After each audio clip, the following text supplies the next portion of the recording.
আখেরি মোনাজাতের মধ্য দিয়ে শেষ হলো বিশ্ব ইজতেমার প্রথম পর্ব। রোববার সকাল 9:12 মোনাজাত শুরু হয়। মোনাজাত পরিচালনা করেন কাকরাইল মসজিদের ইমাম ও খতিব মাওলানা জুবায়ের। মোনাজাত শুরু হওয়ার পর পুরো ইজতেমার ময়দান ও এলাকায় নেমে আসে নিস্তব্ধ নীরবতা। লাখো মানুষের মুখে আমিন আমিন ধ্বনিতে মুখরিত হয় টঙ্গীর তুরাগ তীর।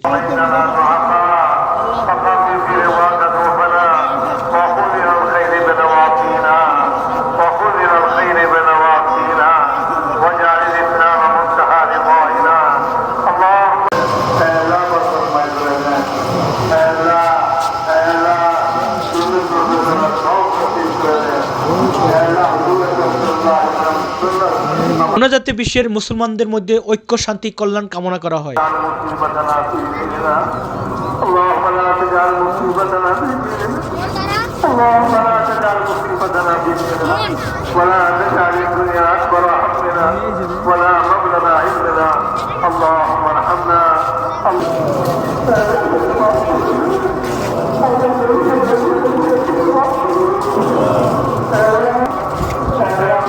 ময়দানে আশেপাশে কলকারখানা ও বাসাবাড়ির সাতসহ বিভিন্ন স্থানে অবস্থান নিয়ে শত শত নারী ও আখেরি মোনাজাতে অংশগ্রহণ করেন। এছাড়া ভারত, পাকিস্তান, সৌদি আরব, কাতার, মালয়েশিয়া, ফিলিপাইন, অস্ট্রেলিয়া, যুক্তরাষ্ট্র, ইন্দোনেশিয়া, চীন সহ বিভিন্ন দেশের তাবলিগ জামায়াতের মুসল্লিরা অংশগ্রহণ করেন। হজের পরে বৃহৎ জামাত সারা পৃথিবী থেকে মুসলমানরা আসে আমাদের এই বাংলাদেশে টঙ্গীর চূড়াস্তরে।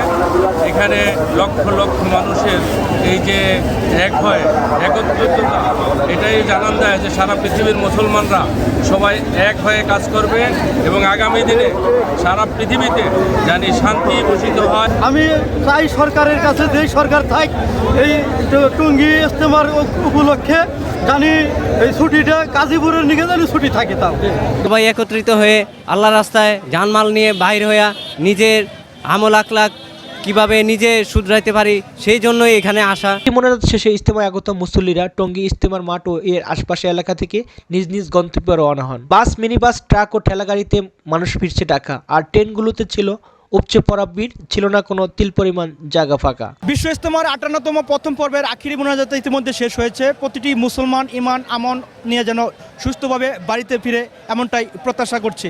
টঙ্গী বিশ্ব ইজতেমার ময়দান থেকে শাহজালাল দাওয়ান, ইনফো টেলিভিশন।